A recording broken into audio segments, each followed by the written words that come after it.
Hello everyone, welcome to my channel. और आज हम पढ़ रहे हैं पोडोफाइलम पेल्टेटम मेडिसिन को। सबसे पहले इसका कॉमन नेम मे एप्पल होता है, या हम इसे वाइल्ड लेमन भी बोलते हैं। देन ये एक राइट साइड रेमेडी है और इसकी फैमिली बर्बेरिडेसियाई फैमिली है। प्रूव इसको डॉक्टर जीन्स ने करा था, ये बात नोट कर लीजिएगा। तो हमने इसका कॉमन नेम देखा मे एप्पल या wild lemon, prover doctor Jeanes and family Berberidaceae family. Now constitution देखते हैं। It is adapted to person of bilious temperament. तो टेम्परामेंट कैसा हो गया? बिलियस। बिलियस का क्या मतलब होता है? बिलियस माने कि लिवर अफेक्शन की टेंडेंसी रहती है, मतलब लिवर अफेक्शन जैसे लिवर में स्वेलिंग, लिवर में इन्फ्लामेशन होना, तो ये सब चीज़ें बिलियस में आती है जो लिवर रिलेटेड प्रॉब्लम से रिलेटेड होती हैं।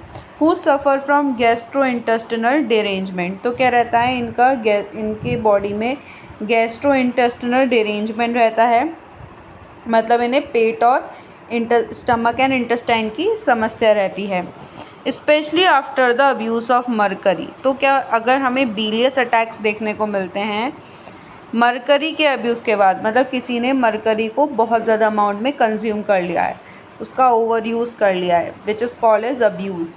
तो अब्यूज़ ऑफ मरकरी के बाद अगर बिलियस अटैक्स देखने को मिल रहे हैं तो हम पोडोफाइलम रेफ़र कर सकते हैं। Now mental general depression of spirits. Depression of spirits में क्या रहता है, मतलब जो पेशेंट है तो उसमें बहुत ज़्यादा डेस्पेयर रहेगी। डेस्पेयर मतलब कोई होप ही नहीं है, एक्सट्रीम निराश रहेगा पेशेंट, बहुत ज़्यादा सैड रहेगा पेशेंट। तो एक्सट्रीम सैडनेस और डेस्पेयर हमें पेशेंट में देखने को मिलती है। Imagines he is going to die और ही विल इल ही और बी वेरी इल। तो क्या होता है कि उसे ऐसा लगता है कि वो मरने वाला है या बहुत ज़्यादा बीमार पड़ने वाला है। सेम सिम्टम हमें आर्सेनिक में भी देखने को मिलता है। क्या रहता है कि पर्सन डिप्रेशन में रहता है, बहुत सैड फील होगा, उदासीन भरी रहेगी उसकी ज़िंदगी में, और कोई भी होप नहीं रहेगी, बिल्कुल निराशा रहेगी और उसे लगेगा कि वो मरने वाला है या बहुत जल्द, मतलब बहुत ज़्यादा बीमार होने वाला है। सेम सिम्टम आर्सेनिक में। एंड डिस्गस्ट रहता है लाइफ के लिए, मतलब उसे अपनी ज़िंदगी पसंद नहीं है। नाउ फिजिकल जनरल्स देखते हैं। Thirst for large quantities of water. जो सेम सिम्टम हमें ब्राइनिया में भी देखने को मिलता है, मतलब पर्सन को प्यास लगती है और किसके लिए? बहुत ज़्यादा पानी पीने का मन करता है। कैसा पानी? आपसे पूछा जाता है हॉट वाटर, नॉर्मल वाटर और कोल्ड वाटर। तो पर्सन को ठंडे पानी की थर्स्ट लगती है, ठंडे पानी की प्यास, वो भी लार्ज क्वांटिटीज़ में। पेन कैसे आते हैं? Sudden shocks of jerking pain. Jerking pains आते हैं और अचानक से उसके, जैसे अचानक से एकदम बहुत तेज़, बहुत हाई इंटेंसिटी में दर्द स्टार्ट हो गया। नाउ देखो, ये राइट साइड रेमेडी है जैसे मैंने आपको बताया था, तो ये एक राइट साइड रेमेडी है। तो यहाँ पर और साथ ही साथ में और कौन सी है? लाइकोपोडियम भी राइट साइड रेमेडी होती है। तो यहाँ पर राइट थ्रोट अफेक्टेड रहेगा, राइट ओवरी अफेक्टेड रहेगी एंड राइट हाइपोकॉन्ड्रियम अफेक्टेड रहेगा। Right throat, right ovary and right hypochondrium. Right throat, right ovary and right hypochondrium. Same symptom हमें लाइकोपोडियम में भी देखने को मिलता है। हेडेक की बात करते हैं। हेडेक ऑल्टरनेट्स विद डायरिया, मतलब हेडेक रहेगा फिर डायरिया रहेगा, मतलब हेडेक और डायरिया रहेगा। सेम सिम्टम हमें अलोय सोकोट्रिना में भी देखने को मिलता है। तो वहाँ पर भी पर्सन को हेडेक और डायरिया बना रहता है।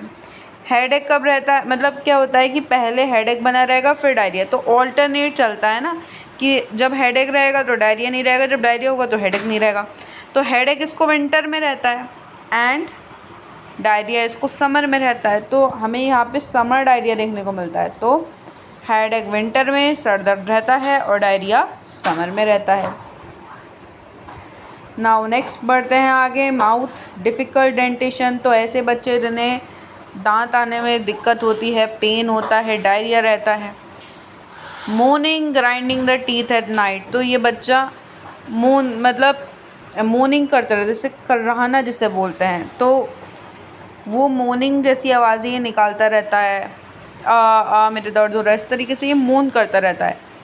तो देन उसके बाद grinding teeth at the night, रात में जो बच्चे अपने दांत के ऊपर ऐसे पीसते हैं, ठीक है, उसको बोलते हैं grinding of teeth at the night.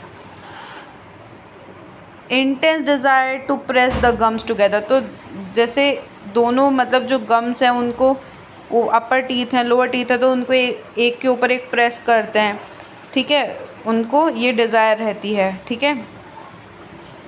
Head hot and rolling from side to side, तो हेड इनका गर्म रहता है और साइड टू साइड ये रोल करते रहते हैं अपना हेड को। नाउ गैस्ट्रोइंटेस्टिनल सिस्टम देखते हैं, painless cholera morbus. Now what is cholera morbus, तो ये एक ओल्ड टर्म है, ठीक है, अब ये यूज़ नहीं होता, ये बेसिकली इन्फेक्शन के लिए होता है कि स्टमक और इंटेस्टाइन के इन्फेक्शन के लिए, ठीक है, स्टमक एंड इंटेस्टाइन का इन्फेक्शन रहता है जिसे हम गैस्ट्रोएंटेराइटिस भी बोलते हैं, ठीक है। तो उसमें क्या रहता है कि इन्फ्लामेशन हो जाती है स्टमक और इंटेस्टाइन में, गैस्ट्रोएंटेराइटिस। नाउ कोलेरा इन्फेंटम मतलब बच्चों में अगर सेम कोलेरा हो जाता है तो क्या रहता है, इसमें बहुत ज़्यादा वॉमिटिंग होती है, बहुत डायरिया रहेगा और क्रैम्प्स रहते हैं पेट में, बहुत दर्द रहता है पेट में, तो ये हमें देखने को मिलता है। Now diarrhoea of long standing, मतलब अगर किसी को बहुत टाइम से डायरिया की प्रॉब्लम है तो कब होता है डायरिया, अर्ली मॉर्निंग में होता है, कॉन्टिन्यूस थ्रू फोरनून, और कब तक रहता है, फोरनून तक रहता है, अर्ली मॉर्निंग में शुरू हुआ 11:30 बजे तक रहा, followed by natural stool in evening, तो क्या होता है कि इसको इवनिंग में भी स्टूल आता है, and accompanied by sensation of weakness, देखो सुबह में इसके डायरिया रहेगा, फोरनून तक रहेगा, उसके बाद शाम को इसको फिर स्टूल आता है, and accompanied by sensation of weakness and sinking in abdomen और रेक्टम, और इसको बहुत ज़्यादा वीक फील होता है अपने एब्डोमेन में, और रेक्टम इसको बहुत ज़्यादा वीक फील लगता है, जैसे कि स्टूल उसमें से पास ही हो जाएगा। Now diarrhoea of children, diarrhoea हमें बच्चों में देखने को मिलता है जब उनके दांत आ रहे होते हैं, ड्यूरिंग टीथिंग। आफ्टर ईटिंग, तो डायरिया बच्चों में है जब उनके दांत आ रहे हैं या फिर खाना खाने के बाद अगर बच्चों को डायरिया हो रहा है। वेल बीइंग, बाथ और वॉश, तो इसका ना जीआईटी बहुत ज़्यादा इम्पोर्टेंट है कि इसके जीआईटी में आपको पूरा जीआईटी लिखने को आ जाएगा पोडोफाइलम में, और क्या है जीआईटी है और ये फीमेल रिप्रोडक्टिव सिस्टम है। तो यहाँ पर डायरिया ऑफ चिल्ड्रन देखने को मिलता है खाना खाने के बाद या नहाने के बाद या वॉश करने के बाद, अगर आप उनको नहलाते हो उसके बाद बच्चे को अगर डायरिया हो रहा है तो पोडोफाइलम सोच सकते हैं। Of dirty water soaking napkin through, और ये डायरिया में डर्टी वाटर से निकलता है और पूरा नैपकिन को ख़राब कर देता है। विथ गैगिंग, स्टूल कैसा आता है, स्टूल का कैरेक्टर देखते हैं, ग्रीन वाटरी फीटेड आता है, मतलब गंदी स्मेल रहेगी, प्रोफ्यूज रहेगा, बहुत ज़्यादा अमाउंट में आता है, गशिंग आउट, चॉक लाइक होता है, ये इंपॉर्टेंट सिम्टम है, the stool is chalk like, and jelly like alloy, jelly like stool हमें किस में देखने को मिलता है, एलोए सोकोट्रीना में देखने को मिलता है। सो इसका जो स्टूल होता है वो चॉक लाइक होता है, जेली लाइक होता है, undigested, yellow meal like sediment, तो उसमें undigested yellow meal like sediment भी होते हैं। प्रोलैप्स ऑफ रेक्टम बिफोर और विद स्टूल, तो पर्सन जब स्टूल पास कर रहा होता है या स्टूल पास करने से पहले उसका जो रेक्टम है वो प्रोलैप्स हो जाता है। तो अगेन स्टूल ग्रीन है, वाटरी है, फीटेड है, बहुत ज़्यादा अमाउंट पे, प्रोफ्यूज आ रहा है, गशिंग आउट, चॉक लाइक है, जेली लाइक है, undigested, yellow meal like sediment, and prolapse of rectum before और with stool. Now patient is constantly rubbing and shaking the region of his liver with his hand.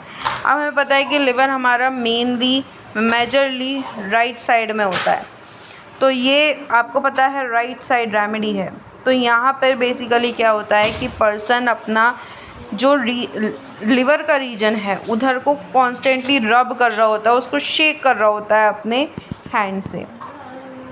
Now female reproductive system देखते हैं, prolapse यूटेराई, मतलब uterus का prolapse होना। From over lifting और straining, अगर कोई women ज़्यादा वेट उठा रही है या फिर ज़्यादा मेहनत कर रही है और उसकी वजह से उसका यूट्रस क्या हो गया, प्रोलैप्स हो गया। सो हम प्रोलैप्सस यूटेराई की कंडीशन ओवर लिफ्टिंग या स्ट्रेनिंग की वजह से देख रहे हैं, तो हम पोडोफाइलम को रेफ़र करेंगे। फ्रॉम कॉन्स्टिपेशन, अगर किसी वुमेन को कॉन्स्टिपेशन रहती है जिस वजह से उसका यूट्रस प्रोलैप्स कर गया है, या पार्चुरेशन के बाद, मतलब जब बेबी की डिलीवरी हो गई उसके बाद अगर वुमेन का यूट्रस प्रोलैप्स करा है with सुबिनवॉल्यूशन in early month of pregnancy can lie comfortably only on stomach। तो क्या होता है कि अर्ली मंथ ऑफ प्रेगनेंसी में जो लेडीज़, मतलब कुछ लेडीज़ होती हैं जो केवल मतलब उल्टा होके लेट पाती हैं, ठीक है, तो उन फीमेल्स के लिए ये दवाई हो सकती है। उनको हम मतलब ये इस दवाई का कैरेक्टर होता है कि ऐसी फीमेल्स जिनको पेट के बल लेटने से ही आराम मिलता है। Pain and numbness in right ovary, right ovary में पेन रहती है, नम्बनेस रहती है।